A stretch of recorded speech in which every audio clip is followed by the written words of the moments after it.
Ang Bureau of Fire Protection Region 9 ay masigasig at walang humpay sa kampanya laban sa korupsyon sa proseso ng recruitment para sa Fire Officer 1. Ito ay isang babala sa lahat ng aplikante. Huwag na huwag kayong magpapaloko. Huwag kayong maniwala sa mga taong nag-aalok ng katiyakan kapalit ng bayad na kung magbayad kayo ay sigurado na ang pwesto ninyo sa Bureau of Fire Protection. Hindi totoo yan. Galit ako dyan. Sa katunayan, ito ang magiging katapusan ng pangarap ninyong maging bumbero. Ipinaglalaban namin ang isang corruption-free recruitment.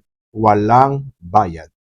Malinis at may integridad na proseso patungo sa inyong pangarap. Huwag maging biktima sa mga scammer na yan. Walang bayad ang pagpasok sa Bureau of Fire Protection. Asahan ninyo ang isang patas at tapat na proseso ng recruitment sa Bureau of Fire Protection. Kung meron kayong nalalamang mga ganitong modus, isumbong ninyo agad sa akin at tumawag sa aming himpilan gamit ang mismong contact number ko na naka-flash sa inyong screen. Matatag, mahusay, malakas, maaasahan. Ito ang aming layunin para sa kinabukasan ng Bureau of Fire Protection Region 9.